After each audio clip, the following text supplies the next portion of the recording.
भजन संहिता 126 6 पद है। 6 पदों को हमने बारी बारी करके हमने पढ़ लिया, अपने अपनी भाषा में हमने पढ़ लिया।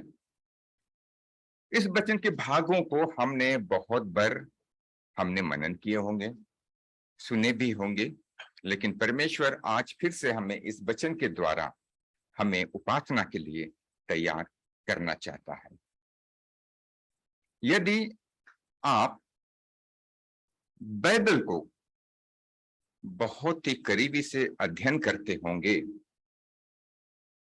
और विशेष करके भजन संहिता के ऊपर आप नजर आप डालेंगे, तो जब हर एक अध्याय और when it starts any chapter, उसका ऊपर में एक शीर्षक लिखा होता है, एक टॉपिक या सब्जेक्ट, उसके विषय में किसके बारे में गीत है वो लिखी गई है। आप लोगों की जानकारी के लिए मैं एक कह देना चाहता हूं, हिंदी में उसका लिखा है उसके नीचे यात्रा की गीत, इंग्लिश में ए सॉन्ग ऑफ एसेंस, यात्रा की गीत। अब इसको यात्रा के गीत क्यों कहा गया है, जस्ट खाली आप लोगों की जानकारी के लिए जो लोग नए हैं। भजन संहिता 120 अध्याय से लेकर के 134 work from 120 to 134 is known as a songs of ascents, song of ascents, यात्रा के गीत। अब यात्रा के गीत क्यों न इसका नाम दिया गया, इस बात को जानने के लिए ड्यूटोनॉमी 16 and 16 को हमें जाना पड़ेगा। मैं कह देता हूं, खोलने की जरूरत नहीं है। वहां पे परमेश्वर ने इजराइलियों को एक साल में 3 बार यरूशलेम की यात्रा करने के लिए उनको इंस्ट्रक्शंस, उनको आदेश दिया गया था पर्व मनाने के लिए। और पर्व कौन सा है? There are 3 festivals, there are 3 feast उन लोग मनाते थे। पहला festival of bread, unleavened bread, अखमीरी रोटी का पर्व। दूसरा है सप्ताहों का पर्व, feast of weeks. And third is feast of tabernacle, मतलब झोपड़ियों का पर्व। जब इस यात्रा के लिए, जब इस पर्व को जब मनाने के लिए जब यात्रा करते थे अपने अपने घरों से, तो कहा जाता है कि इन गीतों को 120 अध्याय से लेकर के 134 अध्याय तक, जो 15 अध्याय है, वो लोग गाते थे। मतलब जब जब वो परमेश्वर के घर में जाते थे, जब बड़े आनंद होकर के वो जाते थे, उनका हृदय के जब स्मरण करते हैं प्रभु जी ने उनके जीवन में क्या क्या किया है, या उनके पूर्वजों के साथ क्या क्या उन्होंने भलाई की है, सारी भलाइयों को वो लोग स्मरण करते हुए वो लोग गीत गाते थे। शुरू से ही वो लोग गीत गाते थे। बहुत सारे गीत होंगे, बहुत सारे भजन होंगे, लेकिन दाऊद के द्वारा लिखे गए 15 भजनों को परमेश्वर ने हमारे लिए रखा है, ताकि आज भी जो सदाबहार इन भजनों को हम भी नए नियम के युग में भी हम गा सकते हैं, क्योंकि उसमें समानताएं हैं। इसलिए आज परमेश्वर इस भजन संहिता 126 के द्वारा हमसे बातें करना चाहता है, इस वचन के अध्याय से वो हमें तैयार करना चाहता है। तो आइए क्या लिखा हुआ है भजनों के कुछ अंशों को हम देखेंगे। पहला पद हिंदी में मेरे लिए कोई पढ़ने में सहायता करे। पहला पद, जब यहोवा सिय्योन से लौटने वालों को लौटा ले आया, तब हम स्वप्न देखने वालों से हो गए। यहाँ पे ट्रांसलेशन में थोड़ा सा कंफ्यूजन है, कुछ चीजों को मैं करेक्ट करना चाहता हूं ताकि आप नेक्स्ट टाइम आप पढ़ेंगे तो आप पढ़ना है। कुछ इंग्लिश ट्रांसलेशन में इट इज वेरी परफेक्ट। उसका मतलब मैं बता देना चाहता हूं कि जब बबीलोन की बंधुआई में से इजरायली लोग लौट के आ रहे थे उनकी नगर में, यरूशलेम नगर में, यहां लिखे तब वो स्वप्न देखने वालों से हो गए, स्वप्न देखने वालों से हो गए। इसका मतलब क्या है? जब वो लोग बेबीलोन की बंधुआई में से 70 साल के बंधुआई में से लौटना उनके लिए कोई आशा नहीं था। वो लोग सोच रहे थे कि इस बंधुआई में ही हम खत्म हो जाएंगे, हम अपना देश, हम अपना परमेश्वर का दिया हुआ देश, परमेश्वर का नगर यरूशलेम को हम कभी नहीं देखने पाएंगे। उनके जीवन में कोई आशा नहीं था, just it was a distance dream, उनके लिए एक स्वप्न जैसा था। लेकिन वो स्वप्न पूरा हो गया। हमारे जीवन में कितने स्वप्न ऐसे पूरा हुए हैं। हो सकता है कि हम जब सोते हैं बहुत दिनों में हम स्वप्न देखते हैं, सब पूरी नहीं होती है और वो बातें हकीकत भी नहीं होती है सारे स्वप्न। लेकिन कभी कभी कुछ कुछ स्वप्न सही हो जाती है और इनमें भी यही बात हो गई कि वो लोग सोच रहे थे कि हम अपना प्रदेश को लौटेंगे, आज वो पूरा हो गया। और उसने, किसने उनको ले लौटाया? वो खुद नहीं लौटे, परमेश्वर ने उनको अपनी प्रतिज्ञा को पूरा करते हुए, उनको स्मरण करते हुए उन्हें यरूशलेम नगर में उन्हें ले लौटाया। अब वो कहां थे? वो बंधुआई में थे। बंधुआई एक ऐसा है एक्सपीरियंस जो हमारे किसी भी मनुष्य के वो नहीं चाहता है कि वो किसी के अंडर में बंधुआ बन के रहे। ये हमारा लाइफ का जो एक्सपीरियंस है बहुत ही कड़वा होती है। और हमेशा हम देखते हैं कि बाइबल को पन्नों को जब हम पलट कर देखते हैं तो बंधुआई एक शब्द बार बार आती है। परमेश्वर ने जिस जाति को चुना, इस्राएल की जाति को चुना, याकूब के 12 संतानों को इसलिए चुना कि उसके संतान परमेश्वर का निज भाग बने। वे भी बंधुआई में चले गए, मिस्र की बंधुआई में, और मिस्र में वो लोग 400 साल तक बंधुआई में थे। 400 साल, इतनी लंबी और बंधुआई का अनुभव, वो भी दूसरे देश में। एक अन्य जाति का राजा, मूर्ति पूजा करने वाला राजा के अधीन में वो बंधुआ बन गए। लेकिन बंधुआई के लिए वो नहीं गए थे। किस लिए वो गए थे? अनाज की तलाश में।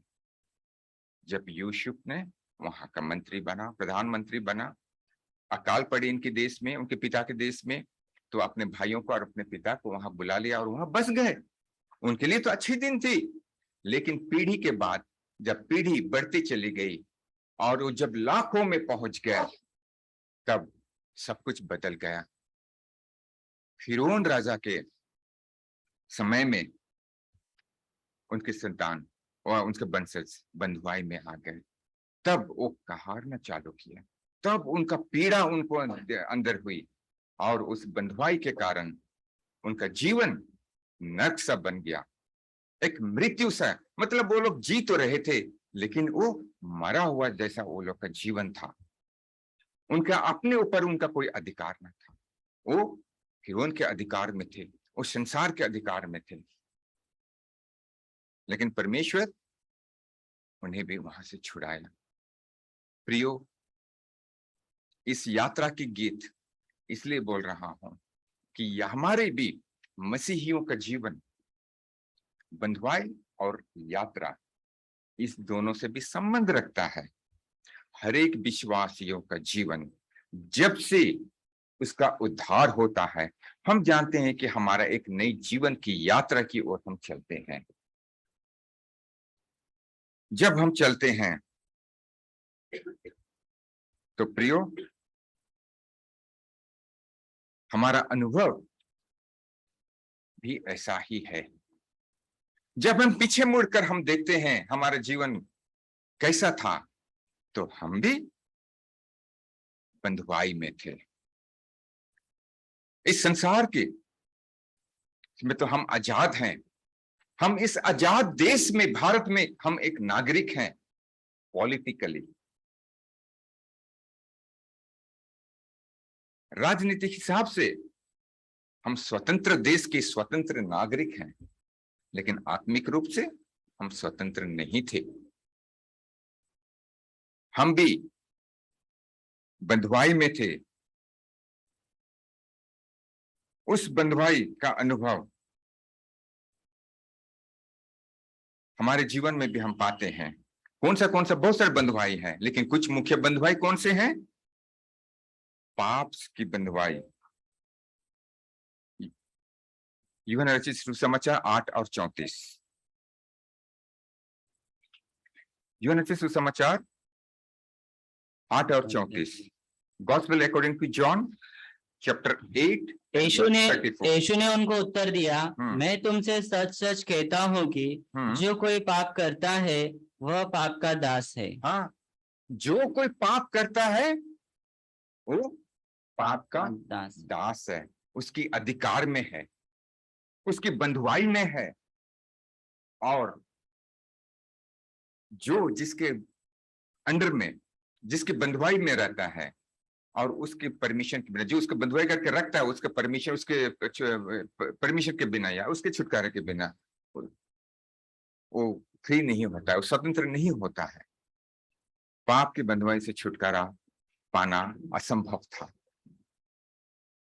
और हम जानते हैं कि हम पाप से कैसे छुड़ाए गए, इस बात का हम लोगों का अनुभव है। इस बात को फिर से मैं दोहराना नहीं चाहता हूं, लेकिन पाप से तो छुटकारा मिल गई, लेकिन हमारा एक से छूट जाने के बाद और कुछ भी हमारे बंधुआई का अनुभव हमारे जीवन में भी है। वो है इस संसार की बंधुआई। इस संसार से भी, जब पाप से छुटकारा पाने के बाद भी इस संसार की बंधुआई में हम रहते हैं। और यही बात को पौलुस इफिसियों की पत्री 2 अध्याय 1 और 2 पद में कहता है। इसे पढ़े। इफिसियों की पत्री, इफिशियंस चैप्टर 2 वर्स 1 और 2। उसने तुम्हें भी जिलाया जो अपने अपराधों और पापों के कारण मरे हुए थे, जिनमें तुम पहले इस संसार की रीति पर और आकाश के अधिकार के हाकिम अर्थात उस आत्मा के अनुसार चलते थे जो अब भी आज्ञा न मानने वाले में कार्य करता और है। संसार और संसार के हाकिम के अधिकार में थे, मतलब बंधुआई में थे। उससे भी हम प्रभु यीशु मसीह के द्वारा हम छुड़ाए गए, हमने नए जीवन को प्राप्त किया, एक स्वतंत्रता को हमने प्राप्त किया। और तीसरी, मृत्यु की बंधुआई से, बॉन्डेज ऑफ डेथ। हिब्रू की पत्री 2 अध्याय और 15 पद। हिब्रू। और जितने मृत्यु के भय के मारे जीवन भर दासत्व में फंसे थे उन्हें छुड़ा ले। हाँ, किसके भय से? मृत्यु के भय। मृत्यु के भय से।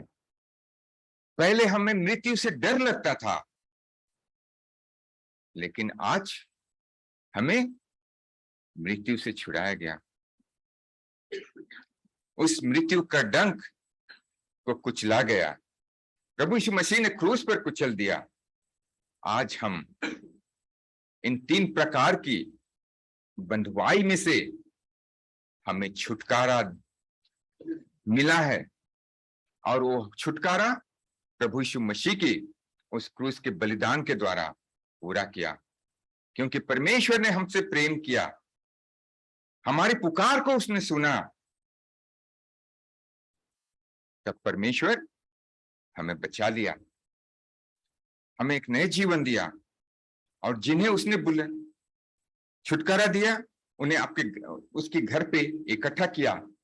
आज जो उस अनुभव में है, जो उस जीवन की यात्रा में चले जा रहे हैं, और जाते जाते हर एक बार इस यात्रा की गीतों को गा रहे हैं और आगे बढ़ रहे हैं, उन्हीं के साथ प्रभु उन्हीं की आज गीतों को, उपासना को परमेश्वर सुनना चाहता है।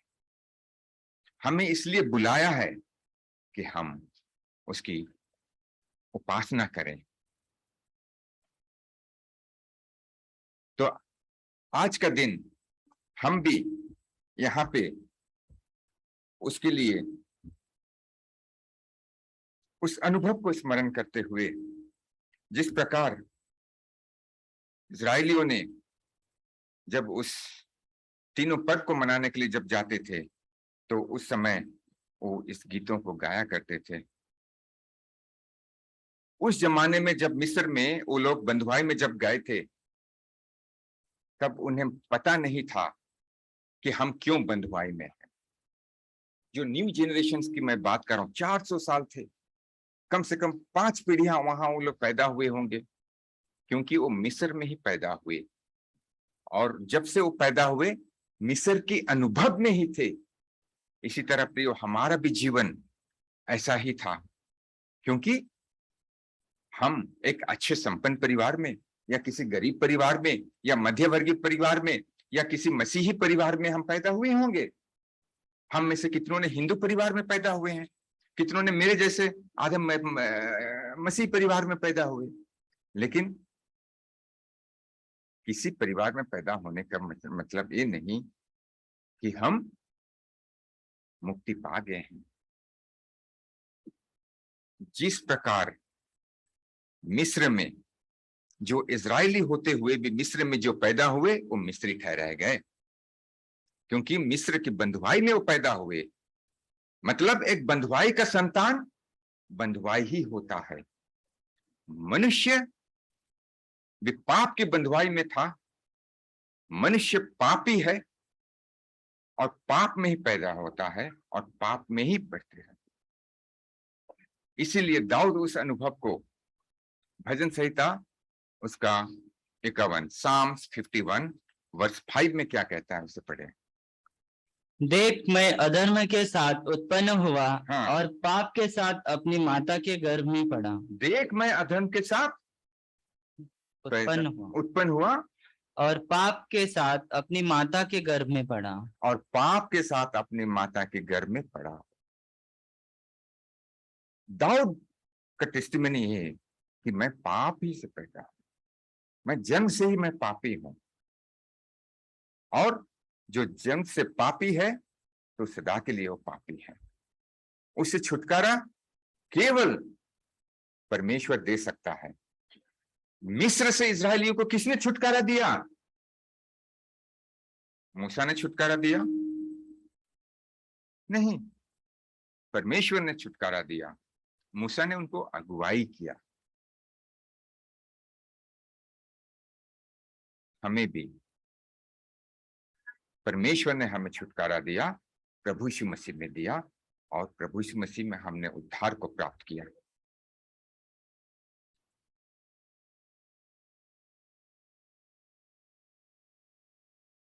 और उस उद्धार जब हम पाते हैं तो आनंद होता है, आनंद होता है।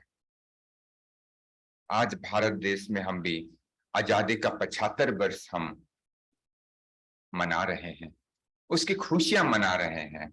और हमारे इंडिया गवर्नमेंट ने डिक्लेयर किया क्या? अमृतकाल। उसको बोलना चाहिए अमृतकाल। इस अमृतकाल के बारे में मैं नहीं बताने आया हूं, लेकिन सोचिए, उसको स्मरण करते हैं कि 75 साल हमने आजादी को पाई है, ये हमारे लिए एक अमृतकाल है। तो हमने कितने साल हुए हैं, हमारी आजादी की आज कितने साल हुए? पापों से आजादी, इस संसार से आजादी, और उस आजाद से हमारा अनुभव कितने साल का है।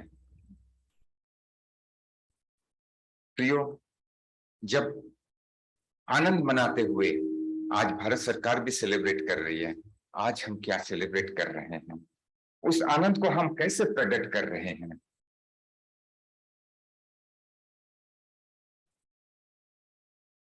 उसको हम देखेंगे।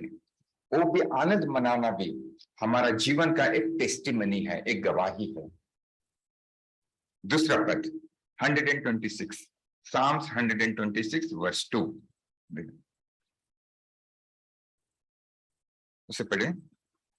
तब हम आनंद से हंसने और जय जयकार करने लगे। तब जाति जाति के बीच में कहा जाता था, यहोवा इनके साथ बड़े बड़े काम किए हैं। प्रियो, आप वो क्यों आनंद कर रहे हैं? इसलिए कि उन्होंने परमेश्वर के छुटकारा को अनुभव किया। उनके जीवन में विलाप था, दुख था, उस दुख को परमेश्वर ने आनंद में बदल दिया और उन्होंने जय जयकार कर रहे हैं। और उनका जय जयकार करना उनके लिए एक टेस्टिमनी बन गया। उनका आनंद, their joy become the testimony for others, अन्य जातियों के लिए। यही बात यहां लिखा है ना, यहोवा ने इनके साथ बड़े बड़े काम किए हैं, जाति जाति के बीच में, अन्य जातियों के बीच में जब वो उपासना कर रहे हैं तो उस उपासना को देखकर अन्य जाति कहने लगे, देखो परमेश्वर ने इनके साथ कितने बड़े बड़े काम किए हैं। छोटा काम नहीं है यहाँ, हमारा उद्धार छोटा नहीं है, हमारा टेस्टिमनी, हमारा गवाही छोटा नहीं है। हम छोटे कुल से हो सकते हैं, छोटे जात से हो सकते हैं, लेकिन हमारा उद्धार, हमारा गवाही सबसे बड़ी है। और उस उद्धार का आनंद दूसरों के लिए, अन्य जातियों के लिए गवाही है। हम जब उपासना करते हैं हम दूसरों के लिए वो गवाही बनता है। प्रियो, परमेश्वर उससे आनंदित होता है, उसके लिए हमें बुलाया है, लेकिन अन्य जातियों के लिए एक गवाही है। इस बात को आप ध्यान रखें। How wonderful experience, what a beautiful joy we have, हमारे लिए भी और दूसरों के लिए भी। It is a testimony. तो प्रियो, हमारे यहाँ उपासना का भेंट चढ़ाना कितनी इंपॉर्टेंट है, इस बात को हम समझ पाते हैं। और ये छुटकारा किसी को फ्री नहीं मिलती है, हमेशा छुटकारे के लिए दाम चुकाया गया। इजरायली को जब छुटकारा मिला मिस्र की बंधुआई से, हमने जाना कि एक मेमना का बलि हुआ था। उस मेमने के लहू जब चौखट, घर की चौखट पर लगाया गया था, तो इजरायली लोग छुटकारा पाए थे। आदम और हवा ने भी पाप किया। आदम और हवा जो परमेश्वर ने उनको अपने स्वरूप और अपनी समानता में बनाया था, परमेश्वर पवित्र है, उसकी पवित्रता में उन्होंने बनाया था। लेकिन हम जानते हैं जब वो पाप में पड़ गए, जब पाप की बंधन में, उस बंधुआई में जब वो आ गए, तो मृत्यु उनके जीवन में प्रवेश कर सका। और उस बंधुआई और उस मृत्यु की बंधुआई में से छुटकर, पाप की बंधुआई और उस मृत्यु की बंधुआई में से उन्हें छुटकारा पाने के लिए परमेश्वर भी वहां एक पशु की बलि दिया। हम जानते हैं कि उनकी नग्नता को कैसे ढांपा गया। उन्होंने अपने नग्नता को छुपाने के लिए उन्होंने पत्तों को जोड़कर अपने लिए लंगोटे बना लिए थे, लेकिन पत्ते उनकी नग्नता को ढांप नहीं पाया। पत्ता तो सूख जाएगा, झड़ जाएगा, फिर से वही नग्नता दिखेगी। मनुष्य, हम अपने आप से, अपने कर्मों के द्वारा, अपने भलाइयों के द्वारा हम अपने पापों को छुपा नहीं सकते हैं। केवल एक पशु की बलिदान के द्वारा, जो अंगरखा बनाया गया उसके चमड़े के द्वारा, वही परमेश्वर ने लाकर, खुद नहीं पहने, परमेश्वर ने पशु को काटा, परमेश्वर ने ही चमड़े को निकाला और उसे अंगरखा बनाया और उन्हें पहना दिया। तब जाके उनकी नंगाई कवर हुई, ढांपा गया, उनका पापों को ढांपा गया। इसीलिए प्रियो, हमारी फ्रीडम, हमारा छुटकारा, हमारा उद्धार की कीमत दी गई है। केवल एक ही उपाय था, और वो एक ही उपाय किसी का बलिदान, प्रभु यीशु मसीह का बलिदान को स्मरण करें। परमेश्वर ने जगत से ऐसा प्रेम किया कि उसने अपना इकलौता पुत्र दिया, जो कोई उस पर विश्वास करे वो नाश ना हो परंतु अनंत जीवन पाए। हमसे प्रेम किया परमेश्वर ने, हमें अनंत जीवन देने के लिए हमें उद्धार दिया, अपने पुत्र का बलिदान दे दिया। और बलिदान ही उद्धार का मार्ग है। उस क्रूस ही हमारे लिए उद्धार का मार्ग है जहां हमें मिला। और प्रभु यीशु मसीह ही हमारा पापों का प्रायश्चित है। तब जाके हमें ये उद्धार मिला। प्रियो, हमारा उद्धार बहुत ही कीमती है और बहुत ही कीमत चुका कर इसे हमें दिया गया है।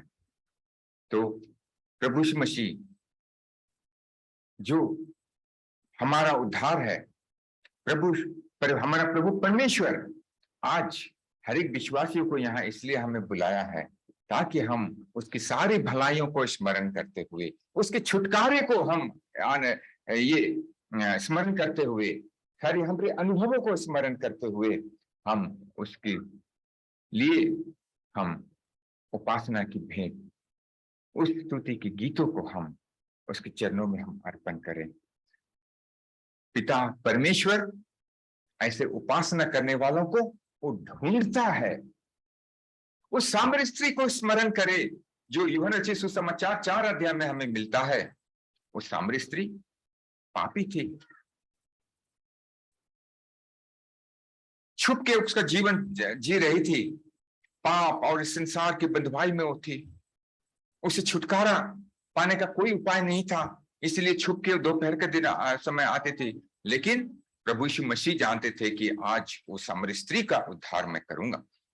तो प्रभु यीशु मसीह उस याकूब के कुएं के पास वो क्या कर रहे थे? इंतजार कर रहे थे उसके लिए। परमेश्वर ने भी, प्रभु यीशु मसीह ने भी हमारे लिए इंतजार किए कि हम कब उसके पास आए। जब हम उसके पास आए तो हमारा उद्धार हुआ। जब हमारा उद्धार हुआ, हम जानते हैं कि सामरी स्त्री के बारे में भी यूहन्ना रचित सुसमाचार के 4 अध्याय को, बस 1 या 2 पद को थोड़ी बहुत मनन करके हम अंत करेंगे। हम जानते हैं कि वहां पे बातें करते करते उस सामरी स्त्री अन्य जातियों में से थी। सामरी लोग क्या थे कि अन्य जातियों और इजरायली जातियों की मिलने के कारण जो संतान उत्पन्न होते थे वो सामरी कहा करते थे। वो प्योर नहीं थे, वो शुद्ध नहीं थे। उनके लिए अलग सा एक मंदिर था और वो लोग उस पहाड़ में बसे हुए उनकी एक अलग सा मंदिर में वो लोग उपासना करने के लिए जाते थे। हाँ, 21 पद को पढ़े, 4 का 21। यीशु ने उससे कहा, माफ कीजिएगा, 23 को, 23 को। हाँ, परंतु वह समय आता है, वरन अब भी है, जिसमें सच्चे भक्त पिता की आराधना आत्मा और सच्चाई से करेंगे, क्योंकि पिता अपने लिए ऐसे ही आराधकों को ढूंढता है। हाँ, परमेश्वर पिता ऐसे ही आराधकों को वो ढूंढता है। कैसे? जो आत्मा और सच्चाई से करते हैं, जिनका उद्धार हुआ है, जिनका जीवन बदल गया है, पुराने अनुभव से नए अनुभव की ओर जो जा रहे हैं उनके लिए है। सामरी स्त्री यहां प्रभु यीशु मसीह के पास आई। प्रभु यीशु मसीह अब सामरी स्त्री से कहती है कि तुम जो मंदिर में जो जाती है वहां परमेश्वर का निवास स्थान नहीं है। सच्चा आराधना करने वाला कहां करता है? कैसा करेगा?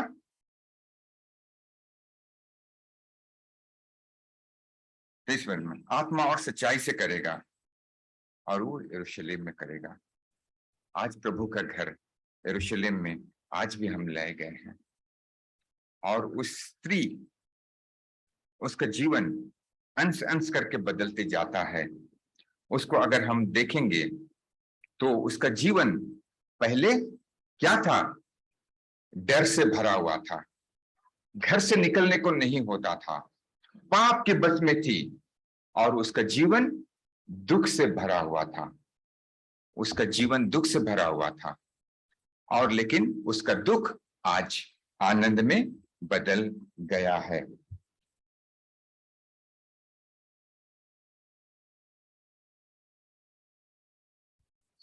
Lamentation 5:15 बिलाव गीत, उसका 5 और 15 पद ऐसे पढ़े। विलाप गीत 5 उसका 15।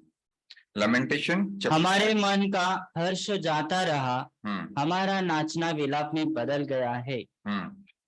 ये इजराइलियों के जब बंधुआई में थे, वो लोग क्या हो रहे हैं? हमारा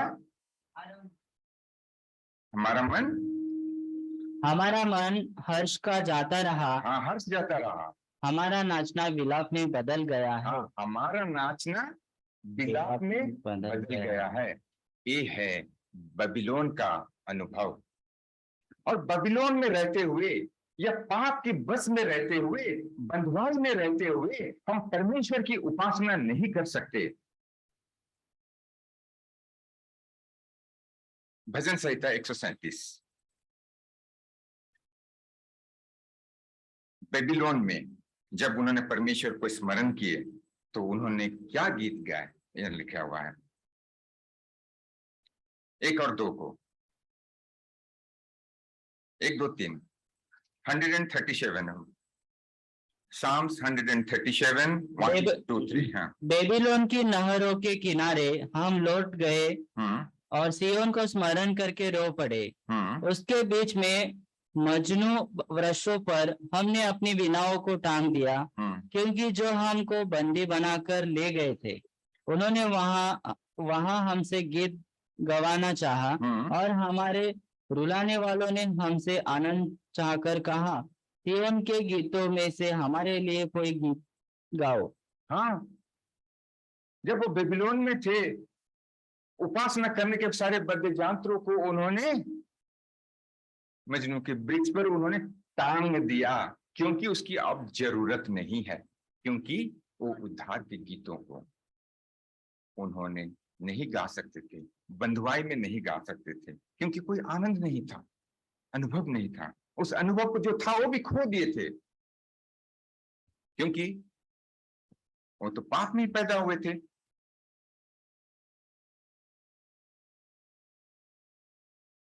और वहां वो स्मरण करते हुए, परमेश्वर की मंदिर को स्मरण करते हुए जब रो पड़े, इसलिए प्रियो, वो लोग यहाँ लिखा गया है कि वो हमसे गीत गवाना चाहते थे कि मैं सिय्योन के गीत में से गीत गाएं, लेकिन हम गा नहीं पा रहे थे।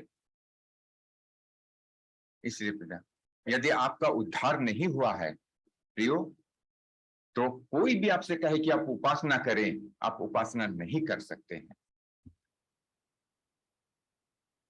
केवल जिसका उद्धार हुआ है वही उपासना का गीत गा सकता है। उपासना का करने में क्या, जो उद्धार का आनंद का गीत को केवल जिसका उद्धार हुआ है वही गा सकता है।